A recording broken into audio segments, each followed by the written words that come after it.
Hey, this is Enoch Leffingwell, and today I'm going to be sharing with you the biggest mistakes most entrepreneurs make when developing new skills that is keeping them from learning them fast. See, as an entrepreneur, if you're a speaker, if you're an author, if you're a coach, then this video is for you. And in entrepreneurship, there's constantly new skills that for us to acquire, but there's ways that we can learn and develop new skills that are going to slow us down, and there's ways that could speed us up. So if it's okay with you, I'm going to be sharing with you some ways that you can go fast and you could speed up and accelerate your skill acquisition. And one of the first mistakes is not recognizing the value of your time, because in the law of time value states that when we look at versus time, and there's two ways that you can learn time and money. I would submit to you that your time is infinitely more valuable than your money. And here's why. Because the money comes and goes. You could buy it, you could acquire money, and when you spend it, you can get it back. Money is replenishable, but time is the most scarcest resource that we have. And time squandered can never be gathered again.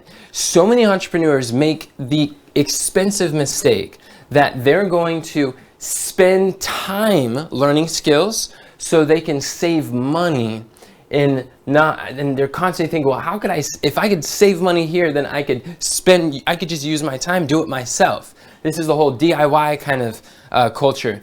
And this is one of the biggest mistakes, because I'll give you an example.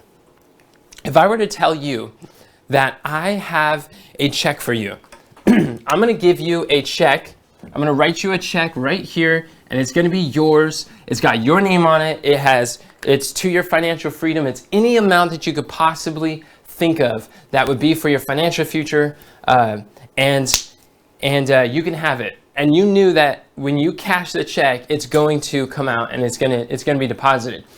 How many of you would like that? How about a yes in the chat if you would be like, yeah, I'd take a check for my financial freedom.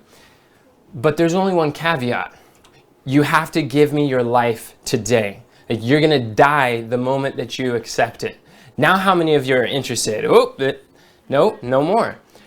Why? Because that shows us that your time is infinitely more valuable than your money. So when there's an opportunity for you to spend time to learn a skill slowly, or there's an opportunity for you to spend money to learn to spend money and save time, the successful entrepreneurs are going to spend money rather than time. That's one of the big skills, because they realize that your time is infinitely more valuable than your money. So there's two ways to learn. You can learn from your own mistakes, and that's trial and error and figuring it out, endlessly scrolling through YouTube and all this free information, which, by the way, free information is worth every penny. But you can go through all of this way massive information and try to figure it out on your own, but that's going to cost you your time.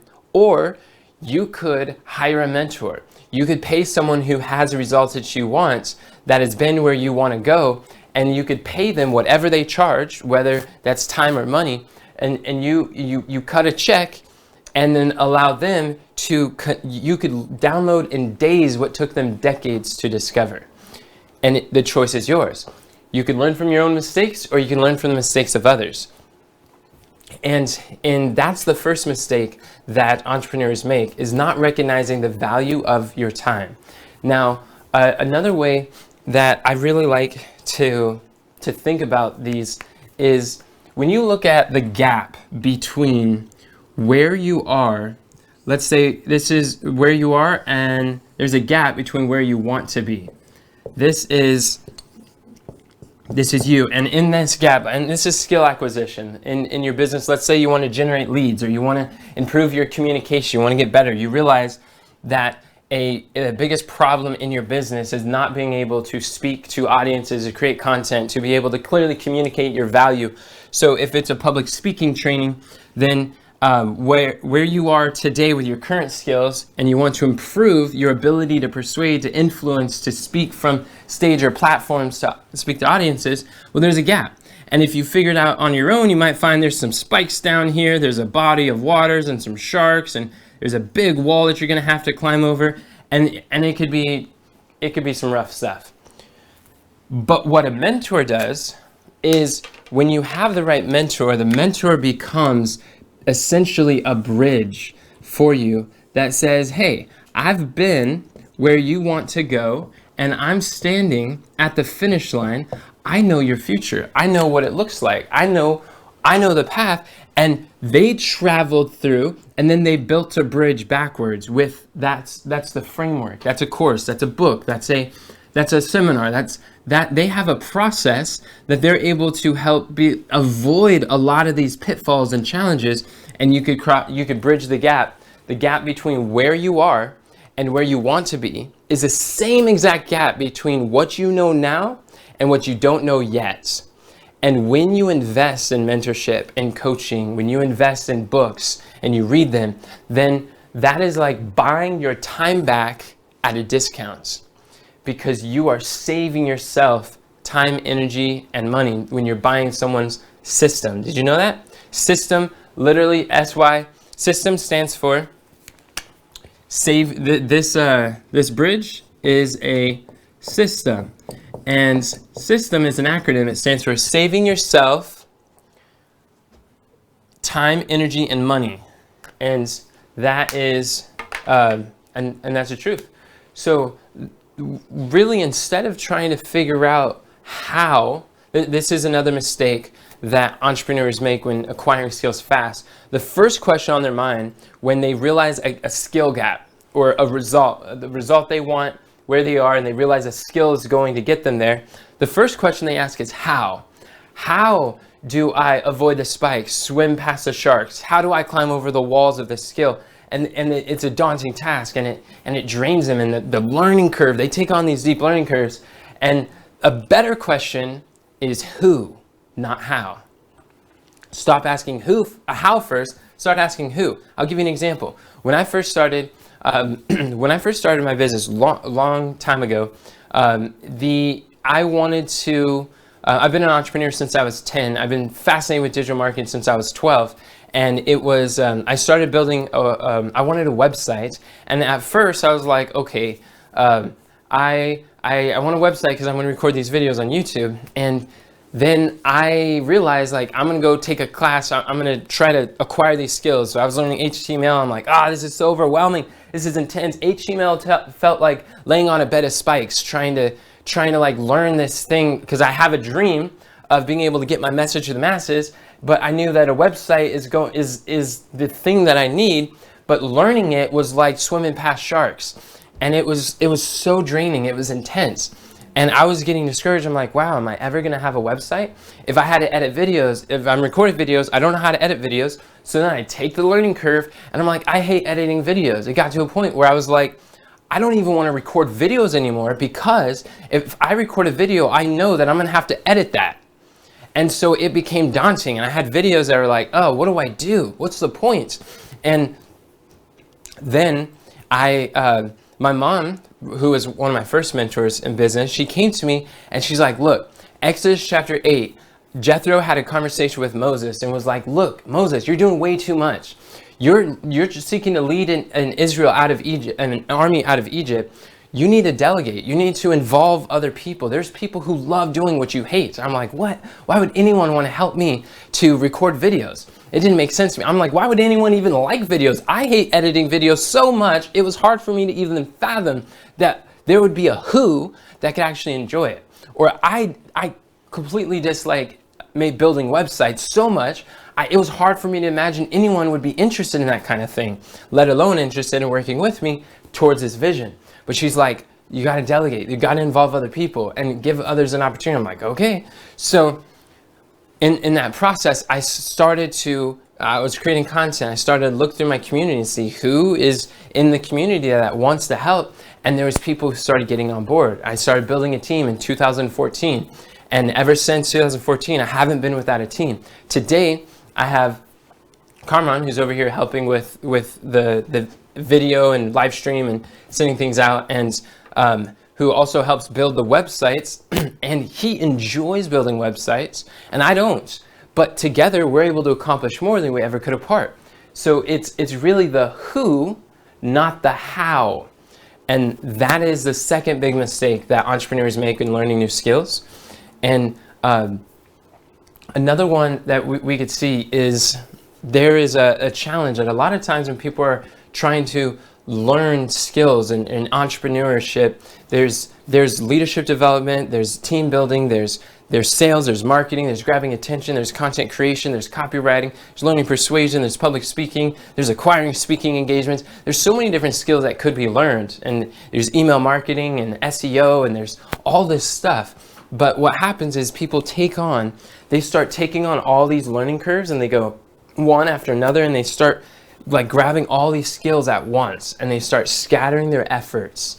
And because they have this unrealistic expectation that's like, I have to have, because they want the results so badly, they feel like I needed this skill like yesterday. I needed to understand this today. And the first time that they attempt doing something, they're not that good at it, and they feel discouraged when they don't have the results in the first 2 hours of working on skill, and they're like, oh well, then this isn't for me. Maybe I don't have that skill. Maybe this isn't for me, or maybe I'm not the person who could do that, or I'm not a public speaker, or I'm not good on camera, or whatever the case may be. But we take on so many different skills. I mean, we take on like learning so many skills. We'll be going through books. We'll go through so many different books. Like, for instance, there's a common idea out there that the average CEO reads about 52 books a year, so that's a book a week. And if you're going through a book a week and you're attempting to do that, there's so much information that's flying at you. You're having such a difficult time implementing. So what it ends up creating is this information overwhelm, where it's like, I've got so much information and I have so little implementation. But here's the thing that most people don't realize: the value of learning skills, of learning books and courses and podcasts, it's not in the information. It is in the implementation. Why? Because information plus implementation equals transformation. And the transformation is when your problem is solved, when the gap is closed, when you get the result. The transformation is the objective, but it only happens when you implement. So struggling entrepreneurs prioritize look at the skill they desire, and they see that they look at the results, and they start acquiring, or they look at the skills as their obstacle to get to the result. Where successful entrepreneurs, they look at the skill as their opportunity to get to the result. And when we shift the way that we look at the skill acquisition, then we don't have to overburden ourselves with so much, and you can give yourself permission to be present, to pick a skill, to choose, and to start focusing. The law of focus, there's a principle I teach in my book, I Want to Mentor Now, What Do I Do? And in there, I have a chapter that's describing the law of focus, which states, what you focus on, you find. What you focus on flourishes and it grows. What you focus on, you feel. What you focus on forms you. It changes who you are. So when you're acquiring skills, I realize it's much like, think of a magnifying glass, or think of the heat of the sun rays. The heat of the sun, the sun is so evenly just warming up the world, and its rays are just beaming down on people, and you feel the warmth, and it's all even, versus a magnifying glass that takes the rays of the sun and it starts to focus on it, and then it could start to create a beam, and it could start like catching fires. It could start burning things, because that laser is the type of focus that you want to have when you're acquiring skills.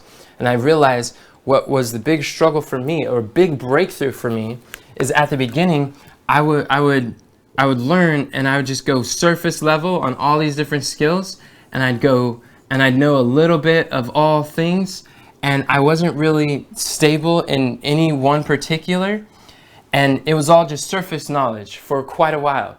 It wasn't until I chose to focus on one skill, go deep and deep dive with it.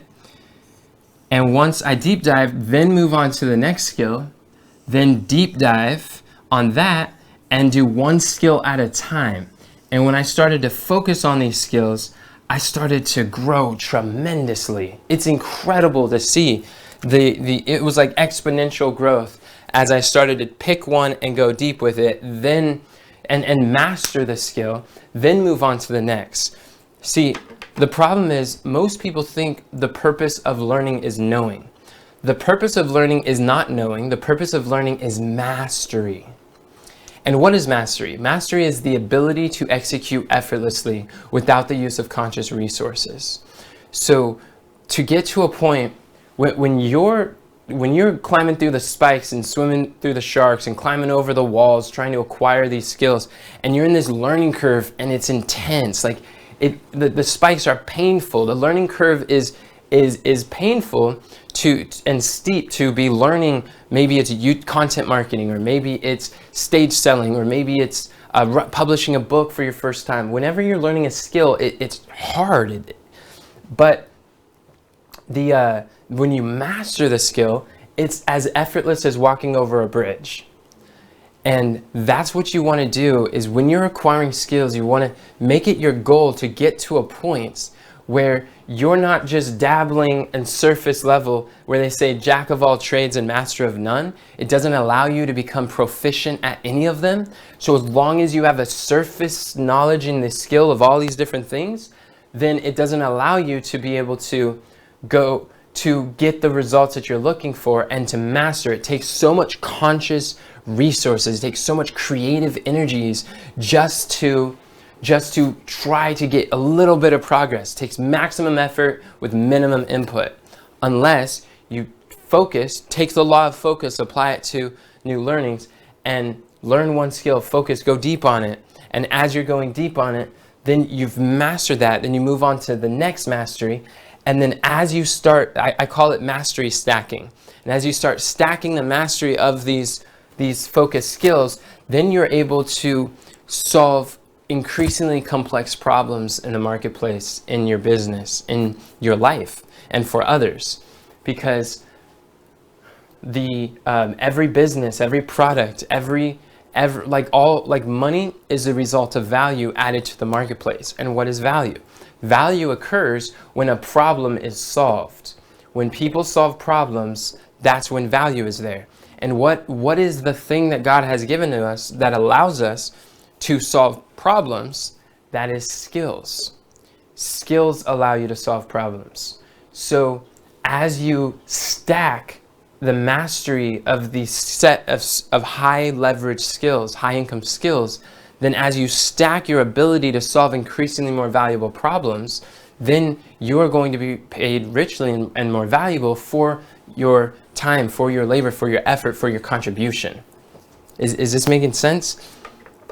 So this was a big breakthrough that I had in learning the new skills. Instead of going a little bit on YouTube, a little bit on book publishing, a little bit on a surface on all these skills, I started to choose one, go deep on YouTube, go to the next, go deep on content creation, go to the next, go deep on speaking from stages. And after giving, like, some people see me speaking and they see me sharing and they're like, well, I'm not as like natural as Enoch, or like some people are, and they think that I'm like naturally gifted with speaking, but it's like, well, I'm not naturally gifted. My first like learning the skill was terrible.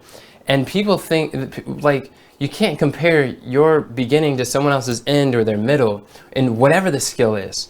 And this is what brings us to the next big mistake that entrepreneurs make in learning skills. It's not having realistic expectations. This is a mistake, because what they think skill acquisition looks like is they're going to take a skill And let's say there's a chart like this. This is time that they spend doing it, and this is their proficiency, or we'll say their ability, and the results. So they think that they're gonna never touch a skill, never even think about it, and the first time they do it, they're gonna start off really good, and it's just gonna skyrocket from there. And it's just like, that's it. And when their growth doesn't look like that, then they feel discouraged. And they feel like, well, this doesn't work for me, or maybe I'm not a public speaker, or maybe, and then they start doubting. But instead, I believe that growth actually looks more like this. And majority of your growth is as you start developing the skills, it's over time, it increases, and then you get to this turning point where you start stacking these skills, and things start compiling in the synergy of everything. Then you start getting massive growth. It's like people see these overnight success, and I tell people it's like every overnight success was 12 years in the making. This is what the media likes to show. This is what sells for videos, for marketing, for ads. So when they were like, I made 100K in my first, or I made like $100 million in the first 3 months of business, and it was like, it just skyrocketed, and people were like, what? I want to make 100 million in 3 months. And then they just show this part. But what they don't show in their story is, well, what about the other 16 failed businesses that you had before that? And that doesn't do good for media, for headlines, for hooks, but there's more to the story. And because people are so surrounded with these stories on Instagram, on social media and in the media of all these overnight successes, they feel that when they don't have this overnight success kind of growth, that means that they're broken, or they're not looking right, or they're not going as fast as they want to. But it's totally unrealistic. This isn't how life actually works. And disruption always follows intention. You set the intention of what you're trying to accomplish, and there's always disruption. There's something that goes not according to your plan. So I'll tell you, this is what like acquiring the skills actually looks like. This is what I expect when learning new skills, and I believe it has helped me tremendously, because with this unrealistic expectation, you get discouraged. When you're discouraged, do you want to take action, or do you have a tendency of being more idle? You are more idle. So if you want to take action, then think about skill acquisition as I've heard this by where you start off, and then you have a little bit of success, and then you have a little bit of low, and you have a little more, and then things go well, and then you meet some disappointment, and then things go well, and you meet some disappointment, and then as things go, you start, oh, there was a really good opportunity, and then things eventually, they start to look up, and you notice that the gradual direction is upward, which is good. But at the beginning, everything doesn't go as well. You set the intention, maybe the first time you're like, hey, that was kind of fun. And then you totally bomb it. And you're like, oh, like for instance, I had a conversation with a student of mine, and we were talking about how to get paid media, how to get other people speaking about you, writing articles, how to get media in the news and on TV and in podcasts and different things.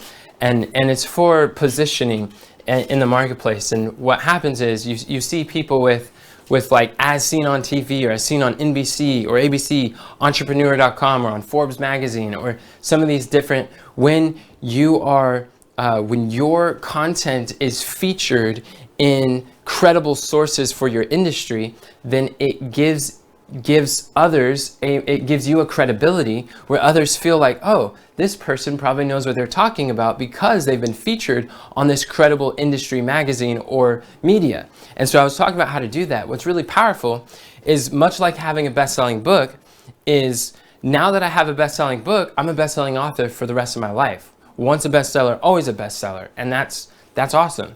But same thing with media. Once you're featured on Forbes magazine, for instance, you're always as seen on Forbes. So if you're a speaker, an author, a coach, it's wise to have a profile to position yourself as credible, as an authority in your space. And when you've been featured on Forbes, you've always been featured and it's good to go. So it's kind of like a one and done. And there are ways that you can do it. You can learn the skill, learn on your own, or you could pay people to have already done that, who can show you a process, a system for consistently getting media and other people to talk about you.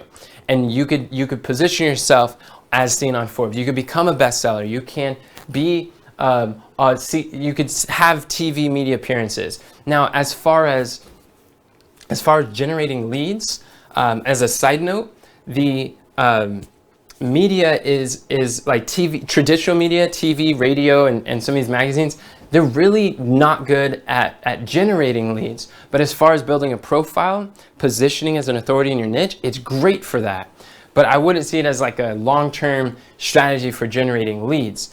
But you want to build that on your profile, and to develop your profile over time. Like that's the objective. So as I was talking to one of my students, she was saying, okay, so if you only have to do it once, and you could tell that her gears are thinking like, how much do I want to prioritize this skill, or how much do I want to learn that? She's like, so is getting featured in media something that it's like you only have to do once and then you're good to go? Or is it something that's more ongoing? And I was like, well, yes and no. It's actually both. She's like, what do you mean? So then I started drawing this up. I'm like, this is what it looks like.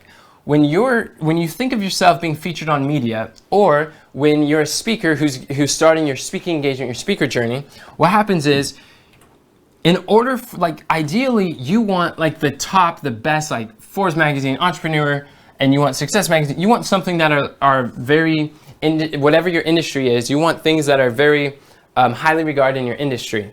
But you don't start there. You don't really jump straight for the big leagues.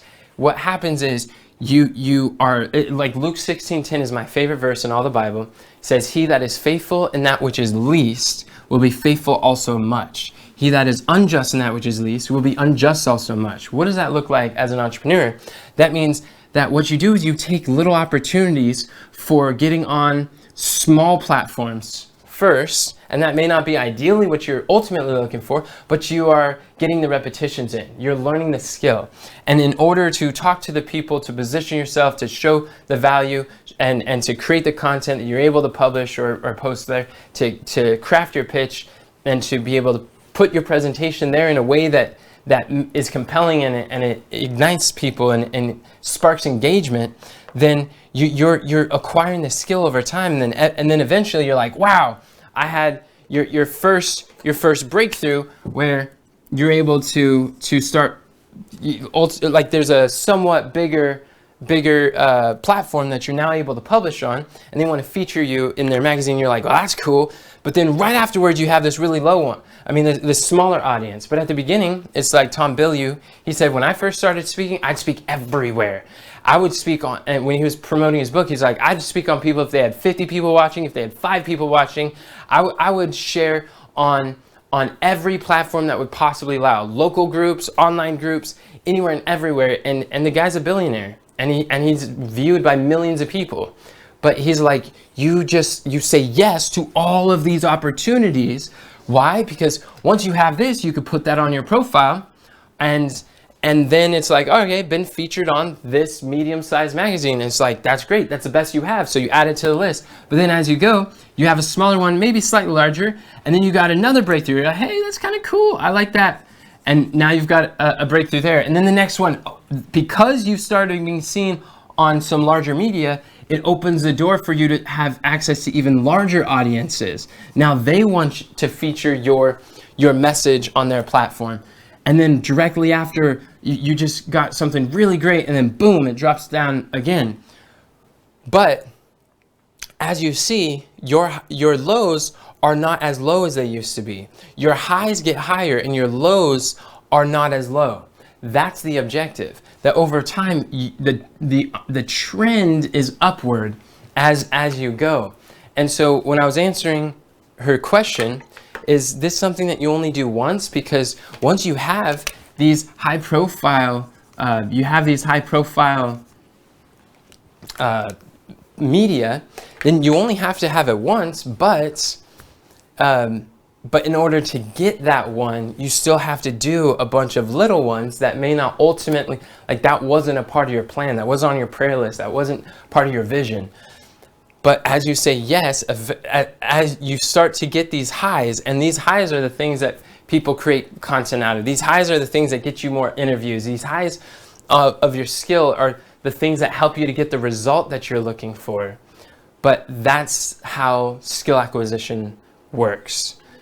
So the mistake that I see entrepreneurs make is they don't have realistic expectations. They're expecting an overnight success with like no effort, but in reality, this is how it works. So people think that I'm like naturally gifted in speaking, but it's like, well, it's like not, you should have saw my first sermon. The first time I spoke in front of an audience, I was so nervous. I didn't know how to put together an outline. So I literally stayed up all night watching one of my favorite speakers. I typed out every word of his talk. I went through his slide and I screenshot the YouTube video one at a time. I put them in my PowerPoint slide, and I had no idea how to engage or speak to the audience. And my goal was to speak for like an hour and 40 minutes because that's how long the video was. But I ended up speaking for 2.5 hours because I had more time.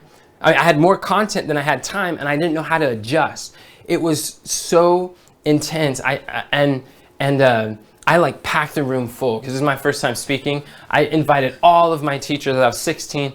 I invited all my friends. I invited all my family, anyone who would listen. And it was like almost a standing room only. And it was my first time sharing, and I was petrified, but I'm just like, I want to learn this. And it was so embarrassing. It was intense. And because the first one was really long, the second time I had opportunity to speak, I had like an hour slot, and I'm like, I was putting together my outline. I'm like, oh no, it's too much. I have more than an hour. And then when I came up and delivered, I ended up speaking for 29 minutes. I filled 29 minutes out of an hour slot in front of a whole bunch of people I don't even know at this new event. And I'm like, whoops. And I had no way to expand that. I'm like, I'm done. That's it. I got no more. I thought that would be more, but I had no way to gauge. So after a bunch of like micro failures, but what did I get from that experience? I gained experience. I gained insight that now is able to carry over to help me to get to, oh, that was a good experience.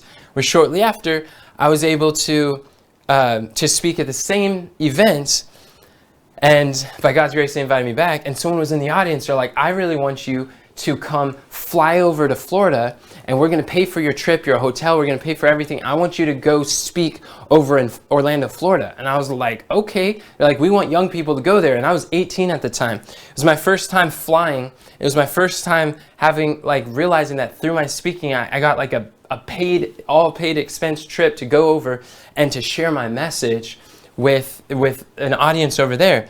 And so there was a breakthrough, but then right after that, it was a small event. But as you go, it's like, I tell people, well, after you give 3,000 presentations, you'll be naturally gifted also. But this is the expectation to have. It doesn't matter the skill. Regardless of what the skill is, this is how the skill acquisition works. And because that's the expectation I have, I'm not disappointed when I have a low. I'm energized and excited. I'm like, yes, when things don't go the way I expect it, because ultimately this is my expectation. You understand what I'm saying? So Winston Churchill, I love how he puts it this way. He says, success is your ability to go from failure to failure without the loss of enthusiasm. So many people think that failure is the opposite of success. Failure is not the opposite of success. Failure is an essential part of success. So in other words, you can fail your way to success. And that's how you start learning the skills. So many people are like, well, this is another myth, big myth that keeps people paralyzed. Is they're like, well, I want to have quality, not quantity. And they're like, I don't want to do all these little things and make some mistakes along the way. I just want to have quality, and they want to like get out of the gate. They've never done a skill, never spent any time or effort learning doing it, and they just want straight quality and beyond. But it doesn't work that way. Like, there is a quality in quantity. The thing is, and this is getting the next part, the next mistake, is that this whole quality versus quantity conundrum, the more quantity that you do this skill, the reps, that's how your quality improves. And when you look at quality, quality is subjective. It's to your own subjective opinion. It's like, who defines what quality is? And really, the marketplace determines what's quality, especially when it comes to like creating content. You don't know what works. You could do your best. Each one of these, you could do your best, but ultimately, the results, you don't know the results. The marketplace determines how good your message was based on how much they consume, how much they share, how much they finish it, the retention, and the click-throughs, and the comments, the engagements, how many people take action on your call to action afterwards. This is what determines quality, but you don't have that feedback like until you put it out there. So the answer to get better at content creation is just putting out more content. I've been creating content since 2012 when I first started on YouTube and started speaking to audiences on camera and online and offline. And it's over time, I start to improve and gain these muscles and skills in content creation. And so what we have to understand is that this setting proper expectations and quantity is really key. I had another mentor who was saying, if you're not good at a skill, just do it 100 times. It was so simple. It's like, wait a second, what? At one point, I was afraid of meeting new people. I was afraid of talking to strangers or networking or speaking to other people. So I made it a goal. I'm gonna go talk to 100 people. And in talking to 100 people, I started to learn and get better and start overcoming my fears. And it's like, now I love meeting new people. I love talking to strangers. I love talking to people. It's fun, it's energizing, it's encouraging. But it wasn't always like that. But it's just, if you're not good at something, do it 100 times. And it's like for content creation, I remember I was sitting at Brendan Burchard's influencer event, 2018. It was so powerful. There's a room filled with all these influencers who are creating content online. I'm like, yeah, these are my people. I'm like, wow, there's a lot of people in this world. And there's so many different niches. I'm like, this is great. And one of the speakers say, all the speakers are making 7 figures a year creating content online. And I'm like, that's what I want to do. And I believe it was Anthony Trucks, and he said that I recorded a new video every day for 3,000 days. And he was showing us, in the video, he was showing his videos that went viral and were going, that got millions of views. And we're like, wow, that's inspiring, how cool, you can get a message to go out. But he's like, but my journey, I had 3,000 repetitions before I found that quality that got millions of views. I had hundreds, probably thousands of videos that got hundreds of views, 10 views, or 1,000 views, or not nearly as many. But he's like, I put in 3,000 videos and eventually I started to get better. So that's when I realized that you don't have to be great to start, but you have to start to become great. And this is a mistake that many entrepreneurs make when learning new skills. They think they got to be great when they're just in the beginning. Just honor the struggle, enjoy the process, recognize where you are, and expect that that's part of the process. And it's so powerful when you look at, if you're growing an audience on TikTok, on Facebook, on Instagram, everybody started with one. Everyone started with 1 subscriber. That's just how it works. And so do you. And when you realize that, then you can put away with this whole, I got to have these peak quality things first, and instead you could realize that there is a quality and quantity. And I'm not saying don't put out quality. I'm saying you can't determine it. Only they can after you publish it. But what you can determine is what you can measure, because quality is not measurable. But what is measurable is how many outputs, the activity that you produce, that's measurable. And so what we're looking at is another. This isn't so much a mistake as much as this is a tip. This is a secret ninja hack for learning.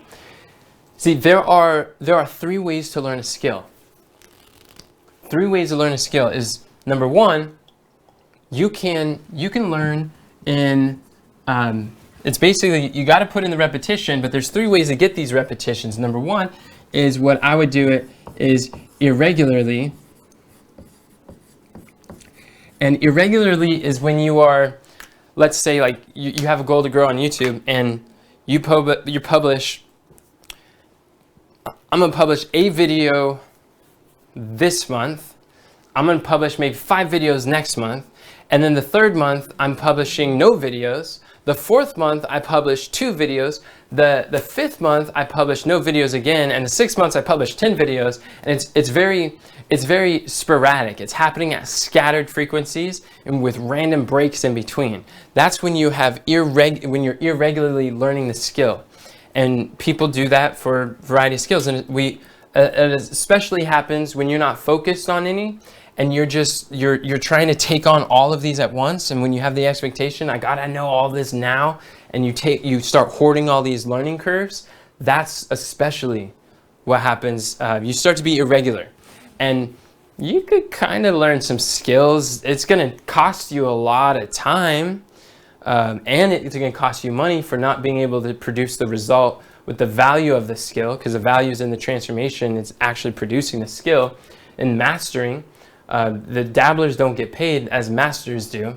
So that's the first way. The second way is good, and it works, and that is the second way is incrementally.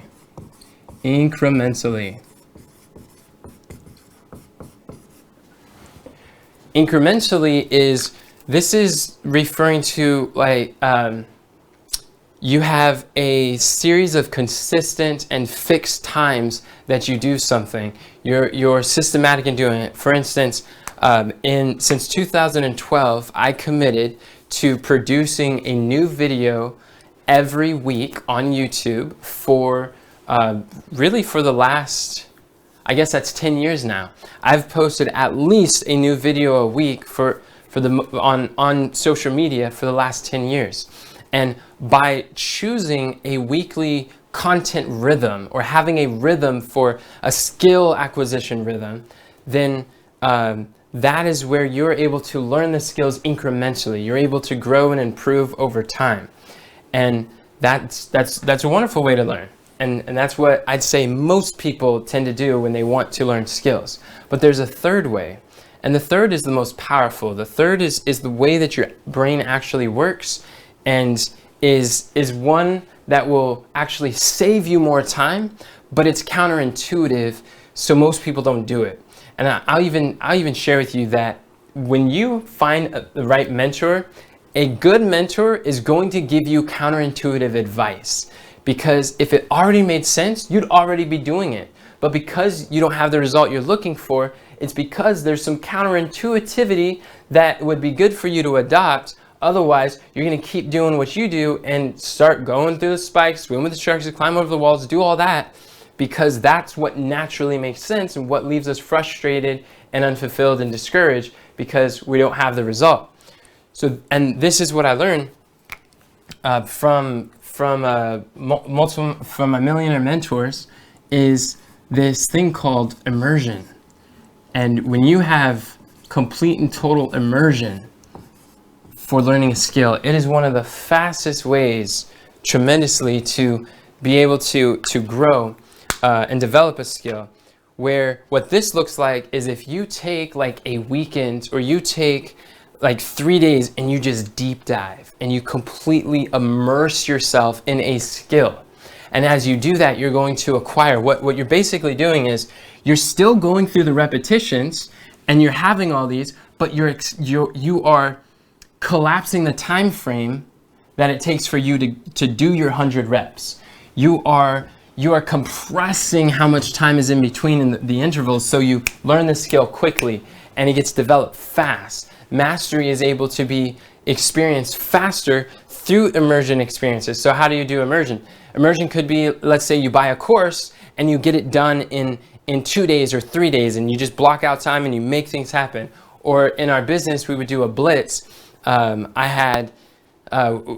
have a blitz where it was a recruiting business. So one of the mentors was like, this is how you could recruit 100 new people in 30 days. And in those 30 days, you're like, I'm going to do a deep dive blitz for this. I'm going to focus on this in 30 days. It's going to recruit these into a business. And that is where you see massive growth. That's where you start seeing spikes in your results. And then you start operating at a different level. You're at a higher standard because you have you've acquired skills faster. And now you're able to access all those skills and solve more complex problems. But it's a temporary, seasonal, it's a season you put yourself in to strengthen these skills. And it's intentional. Another way you could do immersion, which is great, is through events, attending destination events, where you're able to show up and you're staying in a hotel, you're attending the events, and it's from morning to evening, and you're there, or morning to afternoon, and you're not really worried about fixing meals, doing laundry, cleaning house, and running errands around town. You're in a new town, you're in this new environment, and you've like put your blinders on. And you're like, all right, this is the environment. You don't have the family distracting you, the dogs to take care of, the kids clamoring for your attention. It's just like, for this season, and it could be like 2 days at this event, I'm going to immerse myself with a whole bunch of people that are studying the same things that we are, with a mentor. We are, and you pay to attend the events. You're surrounded with people who are normalizing the achievement that you want to accomplish, and then you're able to deep dive in this experience. So that is one of the ways you could totally immerse yourself. And like for me in content creation, while I was doing once a week videos, I wanted to improve, I wanted to have a spike in my skill for content creation and my framework creation muscles. So what I did is I committed to a challenge, to a daily live video challenge for 100 days. 100 days, I published every day a live video for 100 days, and it was intense. It was immersive, but it was powerful because I'm working for skills. And as I'm acquiring the skills, even though I'm not publishing every day like I was before, we just had to move. And as we were moving, we had to take a break on some things. We were physically moving from one location to another. So we got a new studio. That's why things look a little different here. But for this season, I was like, all right, I'm going to commit every day for 100 days. And that had to rearrange some things. I had to commit. I had to see how that looks, how that works, and figure out systems and ways, structures, so that I could more consistently do that. And I elevated my skills, my understanding of the skill, because I compressed the repetitions to a shorter time frame. Instead of doing it in 100 weeks, doing it in 100 days. You understand the difference? So that's immersion. That's the third way to do it. And how does this work when you're publishing a book? Let's say you're publishing a book. What I was doing, I was working on publishing a book probably for like 8 months, but I was doing it irregularly. I was balancing some other responsibilities, balancing some things. I would occasionally learn about book publishing here. I'd write some pages, occasionally learn here, and then I'd edit some notes, and I'm putting together a book, but it's very irregular. And guess what? I didn't have a book. 8 months later, still no book. Then an example would be, I hired a best-selling book coach. And as I hired a coach, then it was an 8-week coaching program. So once a week, we'd get on there and he'd teach a lesson, he'd give us some assignments, and he'd direct us on what to do. And we have a community of people that were growing and writing books together. And then I was like, all right, now I'm going into incremental learning and developing the skill of publishing a book. And so I'm learning, I'm like, this is powerful stuff. And then he was sharing some principles. He's like, well, you could publish a book. You could start pre-selling your book before you even written the manuscript. I was like, what? You can? We're like week 2 out of 8. And I was like, all right, I didn't have my manuscript ready, but I started pre-selling the book on Amazon. And now Amazon will tell you, choose a date when your final manuscript will be ready. And if you don't publish your final manuscript by 12 within the date that you said, you won't be able to publish on our platform for another 12 months. And I was like, I cannot afford that. And guess what dates that I published from where we are to where the final manuscript needs to be finished, 2 weeks. 2 weeks out. And I was like, this manuscript has to be finished. Why? Because people are ordering it now, and because Amazon is going to give us actual consequences if it doesn't. So we don't have 8 months to irregularly develop this. We got to immerse ourselves. We got to get this book done, and or else there's no other option. So that total immersion in 2 weeks, I had the book finished, the manuscript complete, and I actually changed the book. That it was not the book I worked on for 8 months. This is a new book, and I was like, all right, started from scratch, 2 weeks, it was complete, reached the goal, and it became a #1 best-selling book on Amazon under business consulting. And that was one of the objectives. And then being able to speak on people's podcasts and on platforms, and being able to share, like this got me an interview with someone on a podcast who has over 142,000 views to be able to talk about my book. And that's another example of the 3 ways that you can learn. And I could look back at almost everything that has been major advancements in my life and my business has been through immersion. Like some great things happen incrementally, but immersion experiences is one of the best ways to learn. So with the book, they offered a time where I could go to Best-Selling Book Conference. So I attended a 3-day event. I was surrounded by like 400 other entrepreneurs who are also writing books. And I was one of the few in the coaching program that actually got to bestseller. But it was fun. It was enlightening. It was encouraging. So we could learn and grow and talk about these discoveries. And that's why for my students in my mentorship, business mentorship program, I create implementation workshops for people so that what they're able to do is in 3 days, we have an implementation workshop that allows people to create their perfect pitch, to create a signature speech. And people walk away from our signature speech implementation workshop, and they're able, instead of taking 3 years to irregularly or incrementally to craft their story and figure out and piece together all these frameworks and to understand the systems for a signature speech, they're able to learn in 3 days what would take them 3 years to discover. And while most seminars, most books, people walk away with a big to-do list, in our implementation workshop, they walk away with a big done list. Why? How can you get so much done in 3 days? It's because it's immersion. And when you invest a little time for 3 days, then you could get maximum results through immersion learning.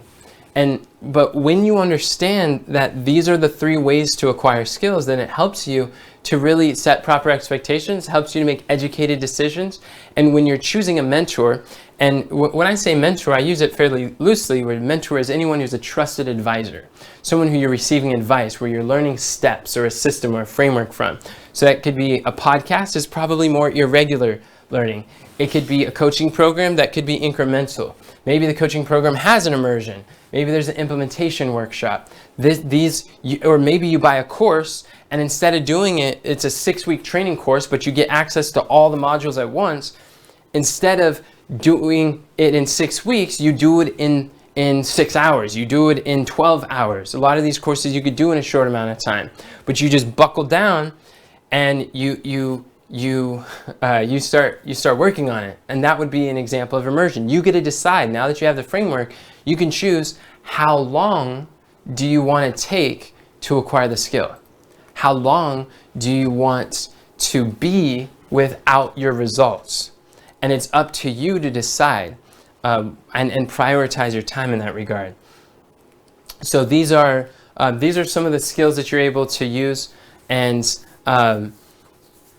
there's so much. I've many things to share with you, but time doesn't always allow it. However, I do want to share that if you're interested in acquiring skills and you really want to learn and deep dive on this, a lot of the subjects that I taught is in my book, I Want to Mentor, Now What Do I Do? And in here, I teach people how to meet master mentors, how to maximize their mentorships, and how to master any skill in half the time. So if you're interested in mastery, if you're interested in meeting master mentors who have the results you want, to figure out the systems that you're looking for, there is chapters in here that will show you how to surround yourself with people that normalize the achievement that you want, that you are seeking to acquire. This shows you an exact breakdown of how, instead of just being surface, one of my biggest questions that I had is, how do I choose? How do I know which one to prioritize? What skill out of everything I could possibly do now?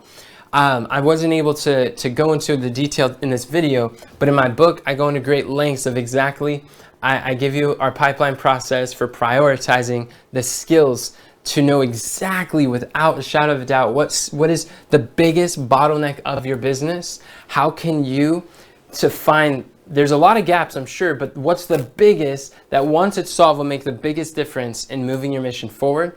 That's in the book, and you're going to find so many other strategies that you can maximize the mentorships. If you're going to pay for a course, if you're going to pay for a seminar, if you're going to pay for a coaching program, people pay $20,000, $30,000, and they wonder, why is it that two people can sit in the same seminar, attend the same events, go through the same worksheet, listen to the same coach, and one is able to take off in a short time and have massive success, and the other one is still sitting there on the struggle bus, and they're going through the same material and they're failing while others are succeeding? And it's like, have you ever wondered what makes a difference between the struggling students and the successful students? In my book, I Want to Mentor, we go into detail about how to become a super student of successful speakers, and how you can identify the learning strategies, the skill acquisition strategies that, when you apply, you could dramatically speed up the learning curve. You could speed up the process so that you don't have to struggle the way that people who have not been taught. And the truth is, it's really like, if these things are new to you, if you're learning this, you're like, wow, this is amazing. I love this. This is powerful. And it's like, and if you've struggled in the past with remembering what you've learned, or being able to apply the frameworks, the courses, the books to your business practically to solve these problems, it's not your fault. You were simply never taught. And one of the reasons you weren't taught is because, to be honest, most mentors, most coaches, most speakers, they haven't been taught. And many of the coaches out there and the mentors, they actually have not learned how to speak based on brain-based learning, on speak in a way that your brain actually wants to be spoken to. And because they have not learned how to teach in a way that makes you say, wow, I could do that, or makes you understand, oh, that's how it works, and to get those results, then of course, the students are going to struggle. But today, you're starting to see, some of you are in the beginning of this journey, some of maximizing these mentorships, and some of you are in the intermediate or advanced. But I believe in this book, you're going to find some strategies that will be able to help you wherever you are in your journey of maximizing these mentorships. And if you want to go deep and you want to maximize the investments that you've already made in the books, the courses and seminars and events and coaching that you've invested in, then grab a copy of the book. Just go to iwantamentorbook.com and I'd be happy to send it to you. iwantamentorbook.com, and there's a copy there for you that you could request. And thank you so much for watching this. I encourage you, if you enjoyed it, then go share it with someone else, and follow for more content just like this. And remember, friends, God doesn't call the qualified, He qualifies the called.